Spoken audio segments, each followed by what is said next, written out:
உண்மையிலே இன்றைய நாள் எங்களுடைய போரதீவு பற்று பிரதேச செயலக பிரிவிலே இருக்கும் பாலடிவட்ட மற்றும் பொதுவாக இந்த பக்கியல்ல பிரதான வீதியிலே வசிக்கும் மக்களுக்கு ஒரு மகிழ்ச்சியான ஒரு நாள்.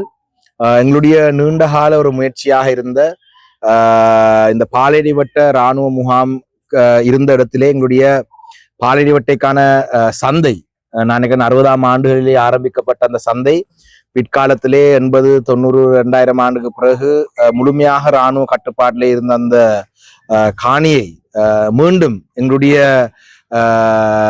தேவைக்காக, மக்களுடைய தேவைக்காக நாங்கள் வேணுமென்று கேட்டுக்கொண்டதுக்கு இணங்க உண்மையிலே இதிலே பலர் பல கருத்திலே சொல்வார்கள். சாதாரணமாக ஒரு தரம் பாராளுமன்றத்திலே பேசியோ ஒரு தரம் ஒரு அபிவிருத்தி குழு கூட்டத்தில பேசியோ இவ்வாறான விடயங்களை கையாள முடியாது. உண்மையிலே நாங்கள் பல ராஜதந்திர நகர்வுகளை செய்துதான் முதலாவது கட்டமாக முரக்கட்டாஞ்சன இராணுவ முகாமுடைய விடுவிப்பை செய்து நாங்கள் இன்று பாலியற்ற இராணுவ முகாமும் நாங்கள் உள்ளே சென்று பார்த்து நாங்கள் அதில் அந்த கட்டிடங்களை இடிக்காமல் எங்களுக்கு அந்த கட்டிடங்களோட அந்த சபைக்கு போறது பெற்ற பிரதேச சபைக்கு அதை கையளிக்குமாறு நாங்கள் கேட்டிருந்தாலும் கூட அவர்கள் அந்த கட்டிடங்களை இடித்திருக்கிறார்கள். இருந்தாலும் பரவாயில்லை, நாங்கள் அந்த காணி, எங்களுடைய அந்த சந்தை நடந்த காணியை மீண்டும் எங்களுக்கே கையளிக்கிறதுக்கான நடவடிக்கை எடுத்திருக்கும். உண்மையிலே ஜனாதிபதி அவருக்கும் நன்றி சொல்ல வேண்டும். என்றால் பாதுகாப்பு அமைச்சினுடைய ஆலோசனை குழு கூட்டத்திலே ஒரு வருடத்துக்கு முதல் நான் சென்ற பொழுது சொன்னார், நிச்சயமாக இதை நான் விடுவித்து தருவேன் என்று. அதனைத் தொடர்ந்து 3 பாதுகாப்பு அமைச்சினுடைய ஆலோசனை கூட்டம் நடந்திருக்கு. இறுதியாக நடந்த கூட்டத்திலே சொல்லியிருந்தார், அடுத்த கூட்டத்துக்கு முதல் இந்த காணியை நான் விடுவிப்பேன் என்று. இருந்த பொழுதும் 7 பேர்ச் காணிகள் விடுவிக்கப்பட்டிருந்தது.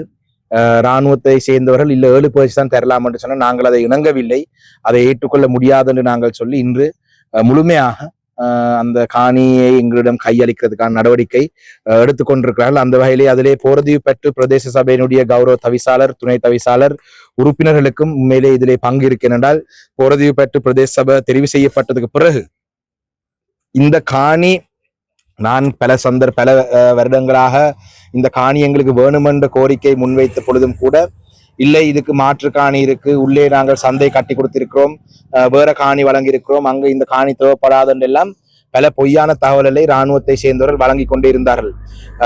அந்த நேரத்திலே உண்மையிலே போரதீவு பற்று பிரதேச சபை புதிய சபை தெரிவு செய்யப்பட்டதுக்கு பிறகு தவிசாளர் அவரும் துணை தவிசாளர் அவருடைய வட்டாரம் இவர்கள் இணைந்து இந்த காணி நிச்சயமாக தமிழ் மக்களுக்கு தேவை, இந்த பிரதேச மக்களுக்கு இந்த காணி பாவனைக்கு தேவை, பொது சந்தை தற்பொழுது இருக்கிற இடம் பொருத்தம் இல்லாத ஒரு இடம், அது எங்களுக்கு பொருத்தமான இடம் இதுதான் என்று சொல்லி அவங்களுடைய பிரேரணைகளையும்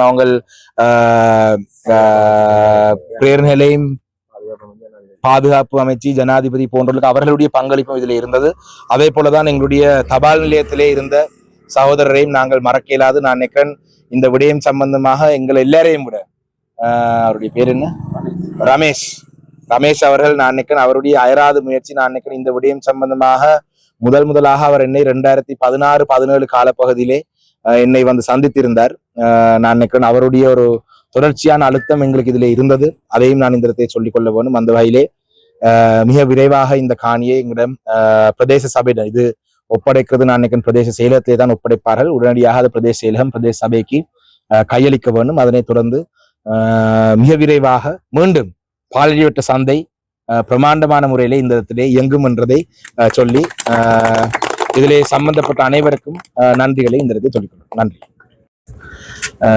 போரதீவு பற்று பிரதேச சபைக்கு உட்பட்ட பாலேரிவட்டை வட்டாரத்தில் இருக்கின்ற இராணுவ முகாமானது முற்றாக பிரதேச செயலகத்திற்கு இந்த காணியை கையளித்து செல்வதாக நாங்கள் அறிந்து இன்றைய தினம் மட்டக்களப்பு மாவட்ட பாராளுமன்ற உறுப்பினரும் இலங்கை தமிழரசு கட்சியினுடைய மட்டக்களப்பு மாவட்ட கிளை தலைவருமான கௌரவ சாணக்கியன் ராசமாணிக்கம் ஐயா மற்றும் மண்முனை தென்னரில் பெற்று பிரதேச சபையினுடைய கௌரவ தவிசாளர், உப தவிசாளர் மற்றும் போரதீவு பெற்று பிரதேச சபையினுடைய கௌரவ உப தவிசாளர், கௌரவ உறுப்பினர்கள், மண்முனை தென்னரில் பெற்று பிரதேச சபையினுடைய கௌரவ உறுப்பினர்கள், பாலேரிவட்ட வட்டாரத்திலே இருக்கின்ற பொது அமைப்புகளுடைய பிரதிநிதிகள் என அனைவரும் நாங்கள் இன்று எங்களுடைய பாலேரிவட்டையில இருந்த சந்தை தொகுதியை இராணுவத்தினர் முற்றாக நாளை மறுதினமோ வெளியேறுகிறார்கள். முற்றாக அதை நாங்கள் பார்வையிட வந்திருக்கின்றோம். உண்மையிலே நாங்கள் கௌரவ பாராளுமன்ற உறுப்பினர் அவர்கள் 2016 ஆண்டிலிருந்து 2024 வரைக்குமான இந்த பாராளுமன்ற அமர்வுகளில் தொடர்ச்சியாக எங்களுடைய மக்களினுடைய இந்த காணி மற்றும் இந்த சந்தை எப்படியாவது மக்களுக்கு மீண்டும் திரும்ப வேண்டும் என்று சொல்லி அப்போதைய ஜனாதிபதியாக இருக்கலாம், பாதுகாப்பு அமைச்சராக இருந்த சரத் வீரசேகரவாக இருக்கலாம், அனைவரிடமும் நாங்கள் முறையிட்டு கேள்வி பதில் மூலமாகவும் பாராளுமன்றத்தில் விவாதித்து பயனாக தொடர்ச்சியாக இந்த பாராளுமன்ற அமர்வுகளிலும் தொடர்ச்சியாக விடுத்த வேண்டுகோளுக்கு இணங்க இந்த இராணுவ முகாமானது முற்றாக ஆற்றப்படுகின்றது.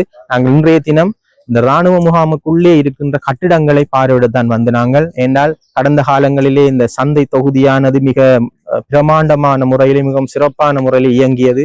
அந்த கட்டிடத்தை இன்றைய நாங்கள் பார்வையிட வந்த சந்தர்ப்பத்திலே முற்று முழுதாக உடைந்த நிலையிலே தான் இந்த கட்டிடங்கள் அனைத்தும் இருக்கின்றது. இது முதற்காலங்களிலே சந்தை தொகுதியாக இருந்த கட்டிடங்கள் உடைக்கப்பட்டது மிகுந்த மனவேதனையான விடயமாக காணப்படுகின்றது. இருந்தாலும் பிரதேச செயலாளரிடம் இதை முறையாக கையளித்த பின்னர் போரதிப்பட்டி பிரதேச சபைக்கு நாங்கள் மீண்டும் இந்த காணியை கையகப்படுத்தி அன்று எப்படி இந்த சந்தை இயங்கியதோ அது போன்று நாங்களும் எங்களுடைய போரதிப்பட்டி பிரதேச சபையினூடாக இந்த சந்தை நிச்சயமாக நாங்கள் இயங்க வைத்து எங்களுடைய மக்களுக்குரிய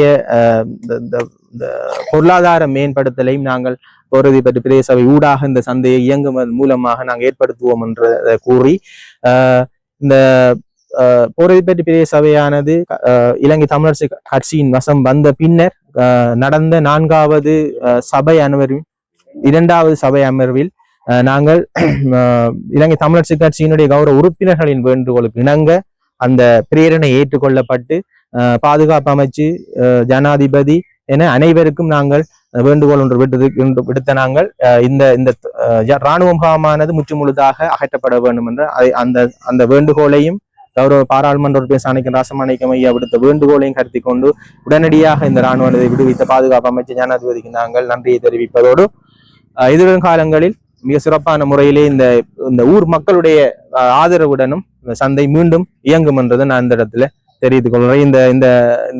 இந்த பார்வையிடுதலுக்கு வந்த தவிசாளர்கள், உப தவிசாளர், கௌரவ உறுப்பினர்கள் மற்றும் எங்களுடைய மக்கள் அனைவருக்கும் நான் நன்றியை தெரிவித்துக் கொள்கிறேன். நன்றி.